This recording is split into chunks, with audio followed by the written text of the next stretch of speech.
Hello, everyone. Welcome. It is the Our Turf Football Podcast. I am Dana. I have with me Sonia and Kate. We took a couple weeks off, ladies, right? We took a couple weeks off, get our bearings again, decompressed from the season.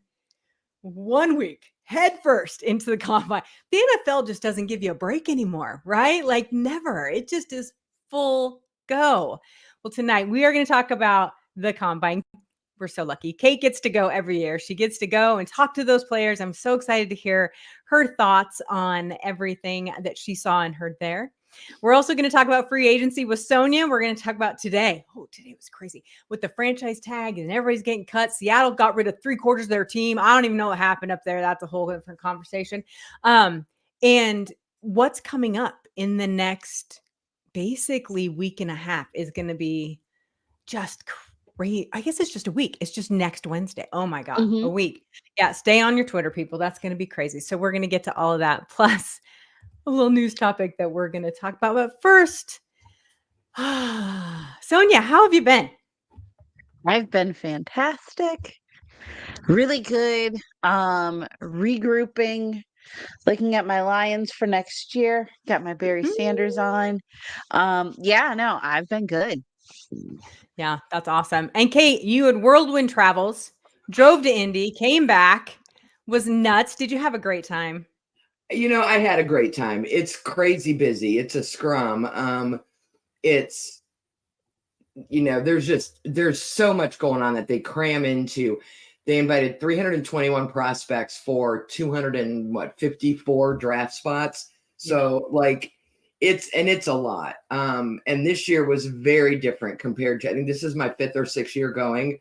And so later in the show, when we talk about the combine, it was very different this year, very different vibe, very different players' attitudes this year. I'll say that. I cannot wait to talk about that because I got some thoughts and things. I do. You know my thoughts and things. They pop up every once in a while. Well, we are very excited. We're going to get into all of that with you guys tonight. Normally, this is where we thank Donkeys, who is our regular season sponsor. But you know what? I wanted to throw them out there anyway because we just love them for hanging out with us every single year. So go check out Donkey's Place Cheesesteaks. You can find them on goldbelly.com, or if you're in New Jersey, go find them. Camden, Medford, Mount Holly. And we want to thank Donkeys as we do all the time. Even though they're just regular season, I just feel like they deserve a shout out because I just love them so much. Totally. All right. Totally got it. All right, everybody.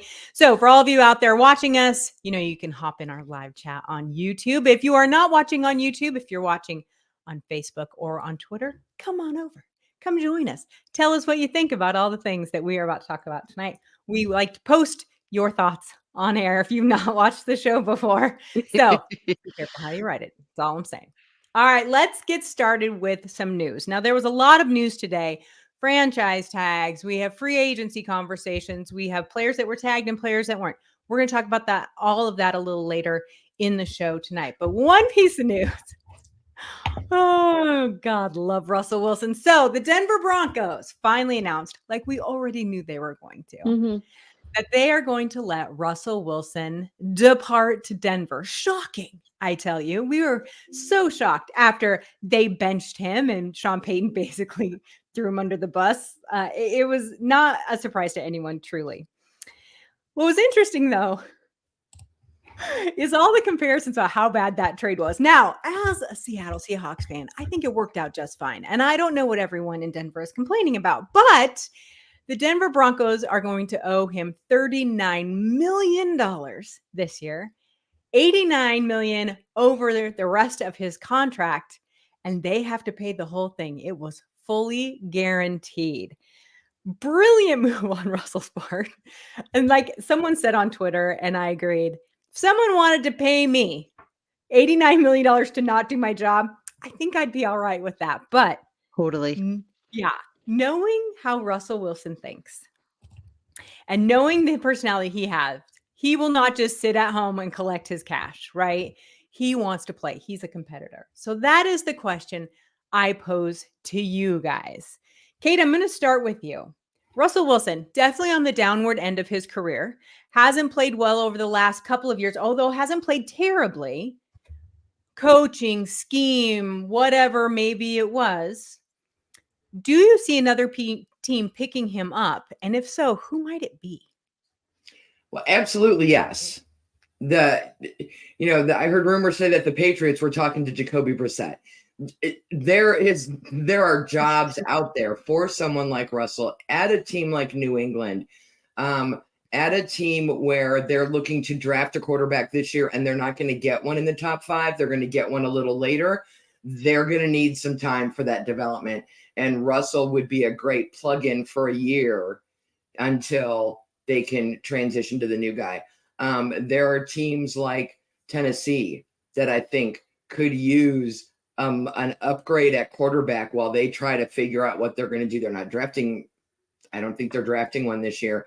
So yeah, I think he definitely has enough gas left in the tank. I think the smarts that he brings to the table are definitely attractive to teams. And I think his performance the last 2 years, there was a hot mess going on in Denver, and then there's this whole Sean Payton thing. And I think a lot of teams are going to give him a pass on that and say, listen, there were extracurriculars going on. Mm-hmm. Let Russell cook. Let Russell be Russell. Let's bring him in here for a year or two and see how we do. Agreed. Sonia, the interesting thing about all of this, in my opinion, is the fact that whatever team brings him in is only going to have to pay him vet minimum, $1.6 million. The rest is going to be picked up by Denver. If that doesn't make him a more attractive candidate, I don't know what does. Hello. But do you think at all Russell would ever be okay as like a backup or a mentor for a young guy? Or how do you think he still thinks he's the man? I still think he feels that he's the man, but I also don't think that he would I don't think he would pout or be a diva about it if he was put in to be a mentor, because I think he sees his value in that, or think he sees value in that. So I don't think he'd be a bad mentor at all. Would he want to? No. But if that were given the option and that's what he had to do, I think he'd be okay with it, but not be pouty diva about it, I think. And I think that a place that comes to mind that might be kind of good like that would be Pittsburgh.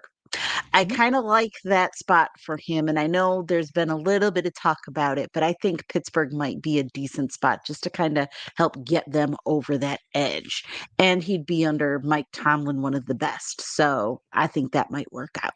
It's interesting to me when people say Pittsburgh. Kate, I'll let you answer that too, because I know you have thoughts. Is I could see him helping Kenny Pickett quite a bit.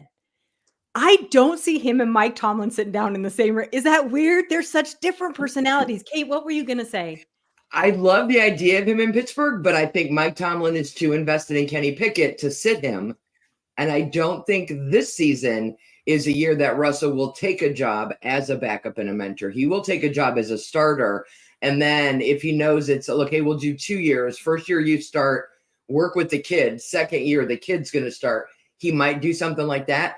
But I think Pittsburgh is and Tomlin are too invested in Pickett to bring another quarterback into the mix. But I'd love the idea of him there. Right. Even if it's my division. So Kristen says he would never be a backup. I agree. Not this year. I agree with what you just said. Not this year. I don't think that is him. And then she also added, do you think Russ would be picky with placement again? Now this comes, maybe not everyone knows, but Seahawks fans know that when he was constantly asking for either Pete to be fired or him to be traded, he had very specific teams that he was willing to go to. Denver was one of them. Interestingly enough, it didn't work out so well. Grass is not always greener, Russell Wilson. But let me tell you I have 2 thoughts. Number one, Kate, it's something you said, the Patriots. When I look at Russell Wilson, I am starting to think, which coach would he fit with? The team around him knows it would be short term. So I'm not so worried about him being a locker room presence or anything like that. I think he'd be a good mentor to a young quarterback. But he and Belichick are logically a good fit for me, right? Like I feel like they would sit down and nerd out together and probably get along just fine. Belichick is the polar opposite of Pete Carroll. And after a while, that was not what Russell Wilson wanted. So therefore, maybe this is a better gap for a couple of years for New England. I don't know how New England fans would feel about that, but what they have isn't working. So they got to try something else.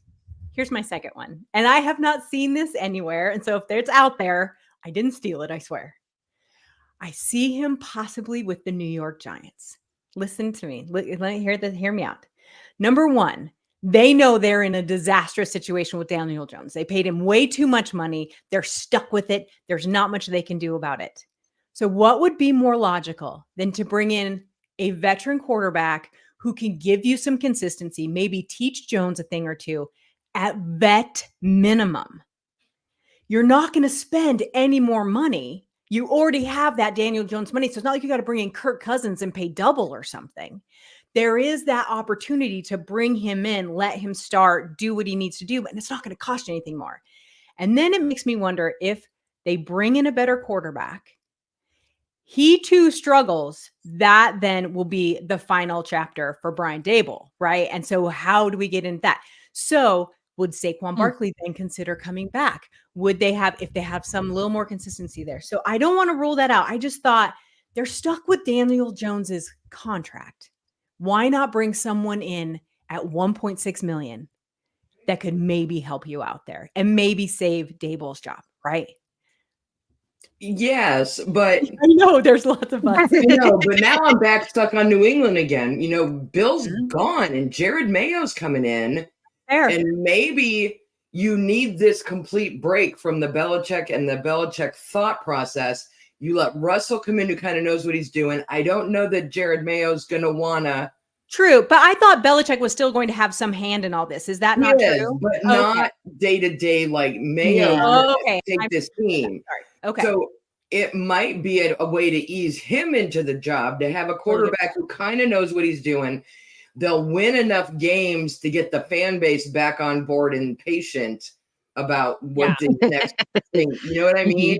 That fan base is not happy with what's been going on. But, you know, all of that being said, Dana, I love the idea of the Giants because you're right. The amount of money somebody's going to have to pay Russell is going to be a huge factor in their thought of bringing him in at Pittsburgh or at the Giants. I think I think Pittsburgh's too married to Kenny. They won't do it. The Giants might. They've done some weird things with Daniel Jones over the last few years.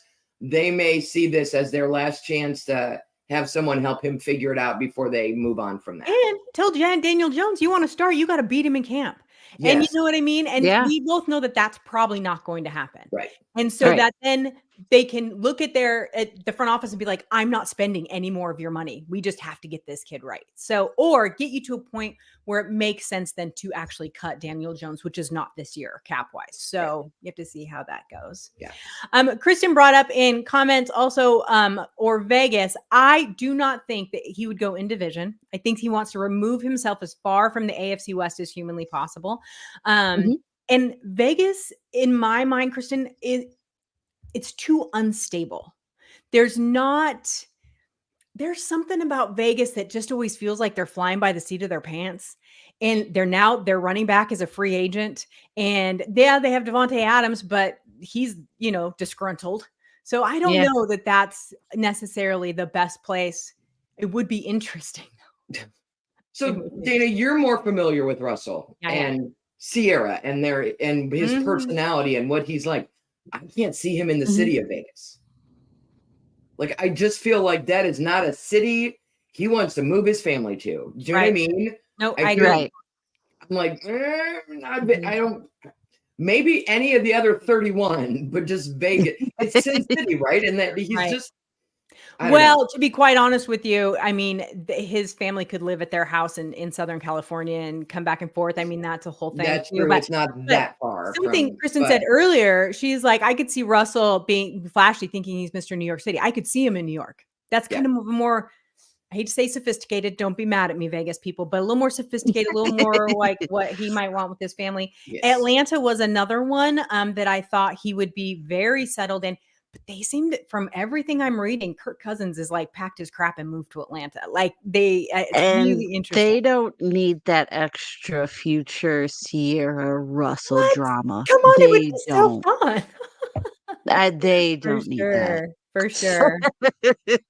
So we have Ken on here. Russell question: with the offset money he could take minimum if he's willing to bet on himself and no one wants to give him a multi-year deal. I agree. I wouldn't be surprised if it was a 1 or 2 year deal, like 1 year and easy get out of it the second year, that sort of thing, just to kind of see how he does.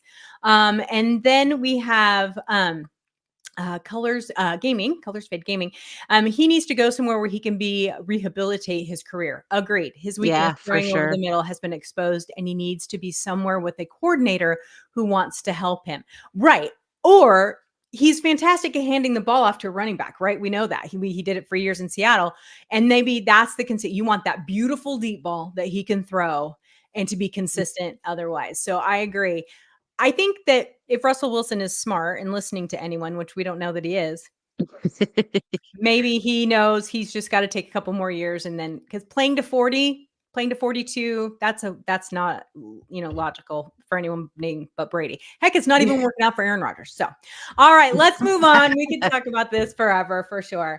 Okay, so let's get into the combine. Kate, like you mentioned before, this is like your 4th or 5th year at the combine, and you get to go, you get to interview these kids, they are kids to me, guys. So don't get mad at me for saying that. They are they're babies. But so you get to go in, you get to talk to them. Yes, they've got their game face on. Yes, they're excited to be there, much like when I go to the draft. Like, it's just, they're so happy to be there. But at the same time, they are there for a job interview.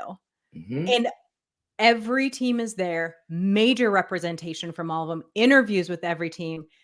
It's just a pressure cooker. So talk to us about what you saw, how the kids were, how you said it was different. Just give us kind of a rundown. Very different. So I will say there were only maybe 2 or 3 guys that I interviewed, and I was there. I did 3 days worth of interviews. I talked to 250 of the 321 people. Nice. So there are some that really stand out to me and some that kind of blur. But overall, there were only really 2 or 3 that just looked uncomfortable at the podium. Talk. We are in one big room. All along one wall are the sets for NFL Network and Sirius Radio and those things. And then on 2 walls, there are 4 podiums on this wall and then 8 on this wall. And there are 12 kids talking at the same time and groups of media lined up in front of them. So, Marvin Harrison Jr. and Joe Alt and these big names. Caleb Williams wasn't speaking. So they have Marvin Harrison Jr. didn't show up either, right? Did I say they have that? 100, right? They have 100 people, and Caleb ended up speaking, and he was actually kind of funny. But there's like 100 media guys in front of this, and then there's these tables on the end where there's nobody. Oh. I had for those because you can get 3, 4, 5, 6 questions in, and these guys are so happy to talk to you. There were only a couple that looked uncomfortable.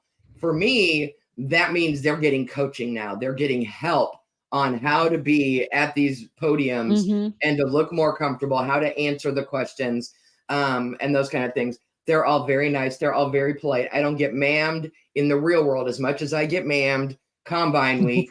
And the first couple, I just kind of lowered. They're children. I have to keep telling myself they're babies. They're 21-year-olds, 22-year-olds. But for the most part, they were all very, very comfortable, very good to talk to. Caleb Williams answered questions, and then, which was kind of funny, he went into the audience and then asked questions of one of the other guys that was there. We had a couple of them that did that. Marvin Harrison Jr. did not speak to the media. We weren't even given a reason why. We were all waiting, and someone from the combine came out and said, Marvin Harrison Jr. won't be speaking today, and then just walked away. And we're all just like, I understand every year there are a large number of guys who don't do the workouts. They don't do the 40-yard dash. They don't throw if they're quarterbacks. They don't catch if they're receivers. I get that. The top prospect for wide receivers, and I have to go look up, Malik Neighbors out of LSU, did not work out, did not speak to the media. He spent his week, much like Marvin Harrison did, meeting with teams. They did the medical testing and that. But what Malik did say later was he wants to wait and talk to the media at the pro days at LSU, because then more media will attend the pro day. So there will be more media there to see his teammates when they do the big group team. I know I got Dana rolling her eyes and I got Sonia nodding. if he's being sincere, then I love that. I love that you have teammates who are having pro days that weren't at the combine and you're giving them a little help. There's a cynical part of me who's not sure that was the reason why. I personally don't understand talking to me. It's not like we're asking hardball questions, right? There's a couple kids that go every year, different kids, but like they're kids from some college program that are there that ask like the same four questions of everybody. And so this year's questions were like, what's your cheat meal during the week? If you were a Major League Baseball player, what would your walk-on song be? And then my favorite, what is the largest animal in nature that you would beat if you were wrestling? Just completely silly Softball questions, yeah. But it gives the guys a little bit of a break and it lets them laugh. And then you come in with the serious question after that. I did all the offensive line, talked to almost all the offensive linemen. I asked a lot of them about the tush push.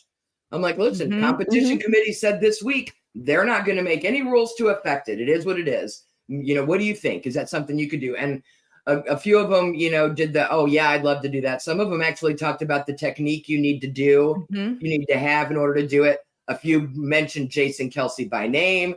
One of my favorite guys at the combine was Tanner Bortoloni, who is a center from, let me see. Ohio State? Right. No, I'm just kidding. Just kidding. He's 6'4", 312. I can't remember where he went to school. He set a new record for the 3-cone drill for offensive linemen. Oh, yeah. And 312 pounds. And to set an all-time, like everyone's talking about Xavier Worthy and the 40-yard dash. And I'm like, that was amazing. Did you see how fast that offensive lineman ran? Like, they're so much more athletic than they've been in the past. Yeah. Malik Washington from the wide receiver group, Rome Odunze, Adonai Mitchell, just some really good wide receivers that are going to go later. Marvin Harrison Jr. is going to go early. Malik Neighbors from LSU is going to go early. A lot of people were talking about Xavier Worthy because he ran the 4.2 and beat out Brian Thomas Jr. from LSU, who ran the 4.3, that it was going to improve his stock in the draft. But let me tell you, Xavier Worthy don't weigh $165. I know, that's what I said. Well, he was so fast because he weighs nothing. This little dude, he's going to put on 20 pounds to play wide receiver in the NFL, and he's going to lose a couple seconds. Brian Thomas was a second off his pace, and he weighs 209 pounds. Yes. Pound for pound, I want a 200-pound wide receiver who can run a 4.340. Exactly. And if you're not on a team with a quarterback who can throw 40 yards under pressure, who with an offensive line who can give him 4 seconds for you to get 40 yards, I get the flash of some of these drills. What I saw about the drills this year, though, that were interesting is I watched quarterback drills with Sam Hartman from Notre Dame, Spencer Radler, JJ McCarthy, Joe Milton. Joe Milton impressed. And I love Joe Milton, but I'll tell you what the question I should have been asking some of these guys was about their experience with the transfer portal. He transferred 3 times.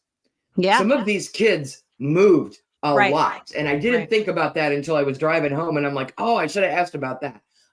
Looked really good. And they sort of did this year a combination of, is it a quarterback drill or a wide receiver drill? So if it's quarterback drill, they tell the receiver what route to run. The quarterback knows, he hits him, it's timing and it's route and it's that. When they were doing the wide receiver drills, there were a couple times where we saw an official walk over and I couldn't figure out what he was, or like the coaches that are helping the quarterback, the receiver would get ready to go. And before they blew the whistle to go, he'd say something to the quarterback. And I was talking to somebody the next morning and asked about that. And he said, sometimes they would tell the quarterback, throw it behind him. Throw it a little off. We want to see if he will adjust to the ball. And Adonai Mitchell from Texas was one of those guys who had a lot of poor passes thrown his way. And while they were complaining about the quarterbacks, he adjusted and got almost all of them. He adjusted his speed when he would look back. He made this one catch. I'm telling you, he was almost bent over half backwards and brought it in. And to me, that's more impressive than if you're catching a ball in stride and you're still going. Right. If you're able in that split second to look to the ball and adjust and help your quarterback, I think for me, his draft status went way up. I would love to get him. He's probably, he's probably a second rounder, but this wide receiver class is really depth. And Deep. Tanner Bortolini that I talked to, that time he had in the 3-cone drill, and from what I'm hearing from people, he went from maybe a 7th round draft pick all the way up to 5th. To have that kind of speed and that kind of athletic ability in a man his size is really what they're looking for in the NFL.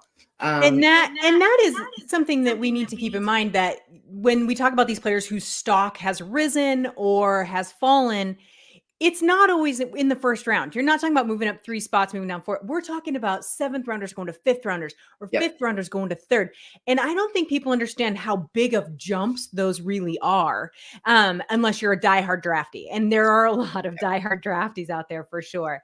So we have a question here from Ken. Do you think it's a trend where guaranteed top of the draft people like Caleb just skipping the combine or parts they don't want to do, like Caleb and his medicals, which was really interesting? Or is that just a one-off? Sonia, when I look at these kids, they're making millions of dollars in NIL. They almost, they already know their worth, right? Or at least they're worth what it was in the college level. Do you think that the combine is something that's going to end up missing the whole first round? These kids who think they're going in the first round, they're just not going to bother?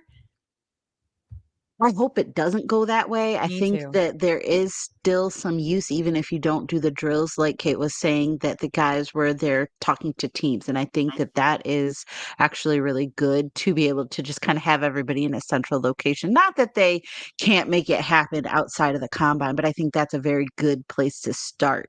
But I hope it's not an ongoing thing. But I just think that at least having them come to answer questions, talk to the media, talk to teams, I think that's probably the best part. But just being there. But I hope that they don't start not doing it's going to get worse, because it's like bowl games. It's like, how many guys don't even play in a bowl game? For a lot of these players, the only thing the combine can do is hurt them. The only thing they get out of this is the team meetings. And if they can find a different way to do these meetings with the teams, and frankly, it's just convenience. The teams can send people in. They're all here. You can talk to a bunch of people over 4 days. It's minimal travel expenses, right? It's an economic, convenient thing. But I think it's gonna get worse as we move forward, and there are going to be less of the top names showing up for things like this. They're going to stop playing at the end of the college season, and we're not going to see them again till the draft. You know, it'll be interesting though to see how much the NFL teams push that. They'll be like, oh, like I heard, and this was on national television, that there were a lot of teams that were like, oh, Caleb didn't do his medicals. Well, we won't be drafting him until he does. And so it's like, you know, it's just going to be up to the NFL on how much they push. Say, no, I need you at the combine. Whether you do the drills or whether you only do some of the drills, you don't have to run the 40 and worry about hurting yourself. Whatever it is, I need you at the combine. So it'll be interesting to see if they will push that at all. Kristen had a good question.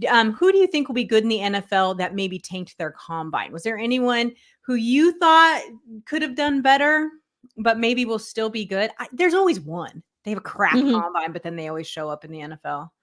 I think in the running backs, there were quite a few running backs that did not do as well as we thought they would. Marshawn Lloyd from USC, Tyrone Tracy Jr. from Purdue. I expected more and better numbers from the two of them, but I've also watched them play games.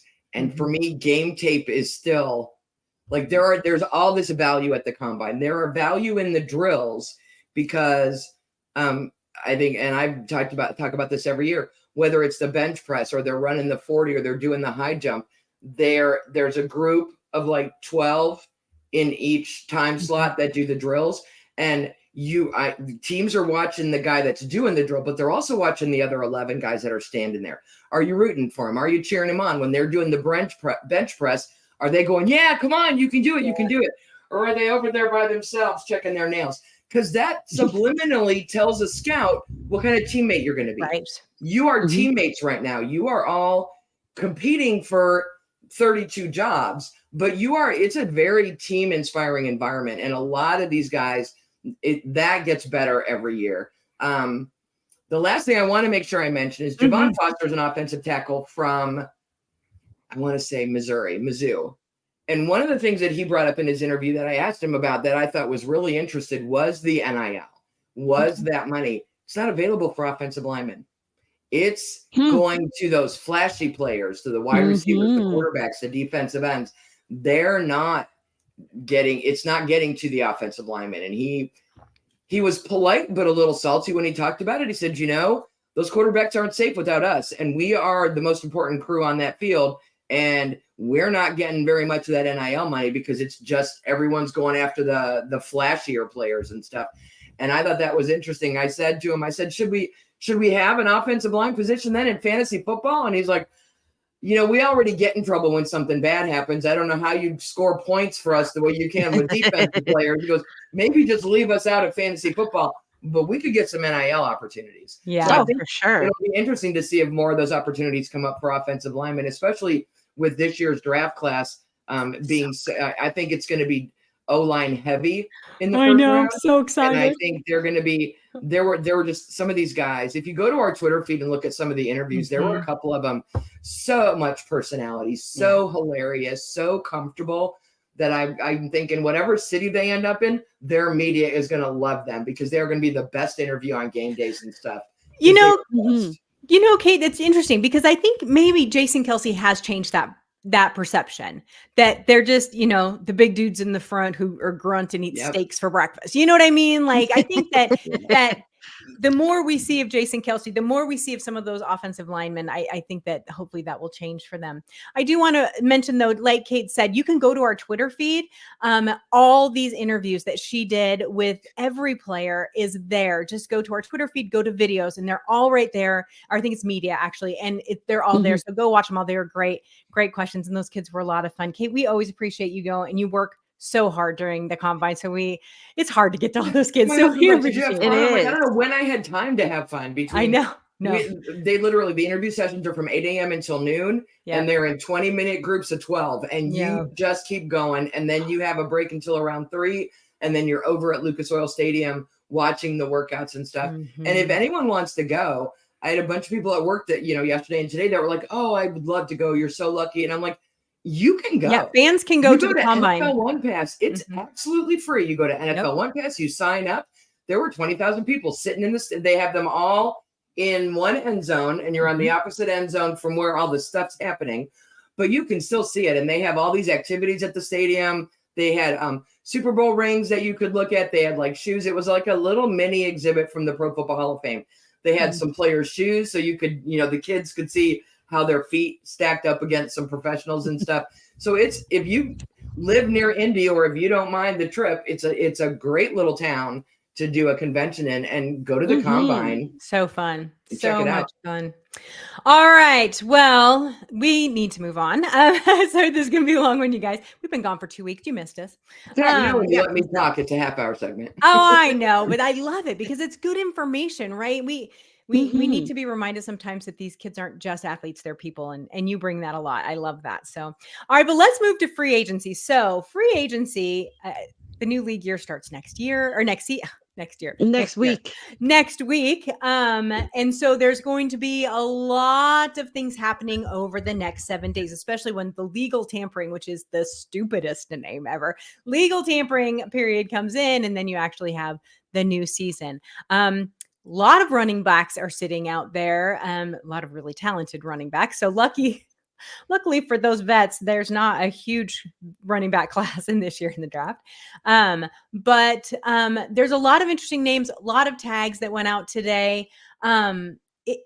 It seems to start, the frenzy, Sonia, seems to start earlier and earlier every year. Literally, it does. And I don't know why that is, but shoot. But no, it does. And it's crazy and it's a whirlwind. And I always kind of like it. I think of it as a big carousel. You have the coaches carousel at the end of the season. Well, now you kind of start the year with a player carousel and figure out where they get to go. So I kind of always like it. But yeah, lots of people still out there, lots of big names that are going to be floating around. So, yep, you talked about Saquon Barkley, and I think his is going to be very interesting to see where he winds up. Injuries are going to be a huge factor, I think, in that. But then, you get him and then you draft some of these great offensive linemen that are in the draft. It could be a match made in heaven. Where? Dunno. But there are places out there. quarterbacks.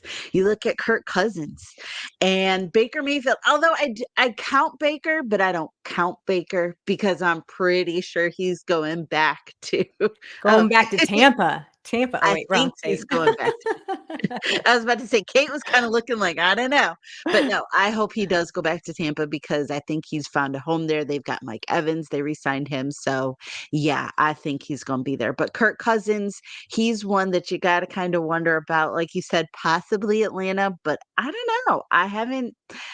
I don't know. I think Atlanta would be good for him, but you also hear about Justin Fields possibly winding up in Atlanta, even though he's not official or he's not, they haven't really said anything about him. Cut But him I yet. think, right, they haven't cut him yet. But I think that's one thing that's going to be kind of keeping an eye out Can I on. interrupt you there really quick? I Oh, think for sure. Justin Fields will be dealt on the first day of the draft. I swear to God, that's when that's going to happen. He'll be dealt for more draft picks on the first day of the draft. Anyway, sorry, go ahead.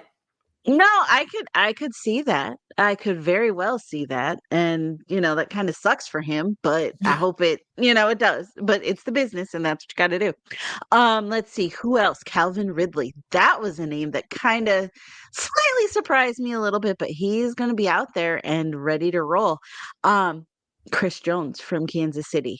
That was one that at first I was like, I shouldn't be surprised because he took forever to sign his contract this year, but he got his ring and now he's going to be out there. But I think that's another one that we got to kind of keep an eye on. Yeah. I'm not sure a good landing spot for him, but he's going to cost a pretty penny. So Oh my God. he's going to be ridiculously paid. Oh, he is. But that's another one that's going to be out there. Couple more. Daniel Hunter from the Vikings. He's going to be floating around out there too. I like him, but I'm also glad that he's going to be gone from Minnesota. Maybe. Minnesota's interesting because I hear a lot of grumblings that they're just going to re-sign Kirk Cousins, that they're just going to figure out a way to get it done. I don't know about that. If I were Kirk Cousins, I want to change scenery. I would be like, this is not my jam anymore. I got to go, especially if someone's willing to pay him more for it. So I think that could be interesting. With Hunter, though, it's his injuries. I think that's going to keep. He'll get probably $20 million a year, but I don't know because he has a hard time. I don't know. Staying healthy. I know. That's always the worst. It's tough. Same with But Saquon. Yeah.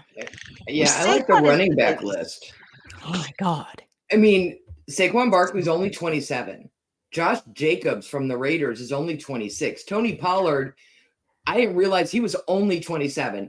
I mean, Dallas let Zeke go and put all that pressure on Tony, and now they're going to let him go. Zeke's a free agent again. There are a ton. Derrick Henry, who is 30, Lord love a duck. I didn't realize he was that old. I'm like, looking at these running backs, you're right. This isn't a strong draft class, but depending on how much money these guys want, teams may have to draft if they don't want to spend.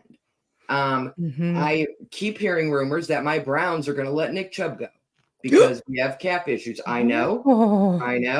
What about Myles Garrett? Are you ready to part with my Myles? No.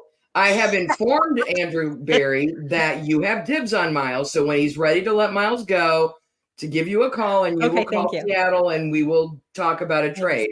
Oh my God. Are you kidding? Mike McDonald would kill for him. Myles is not going anywhere.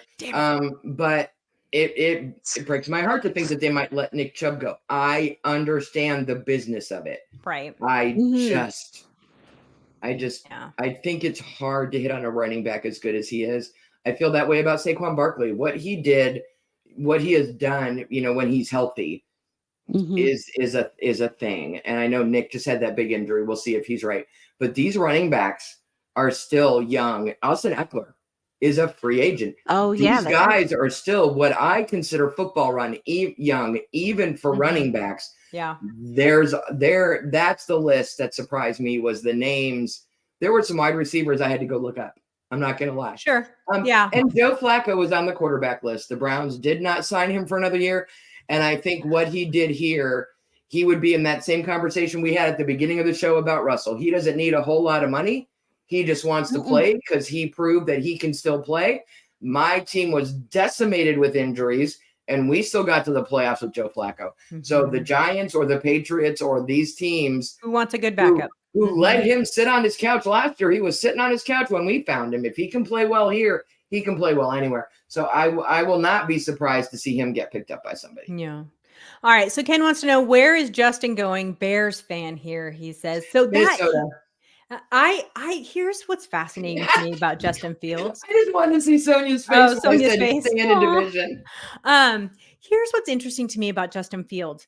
I want him to go somewhere where a coach will look at him and say, you know what?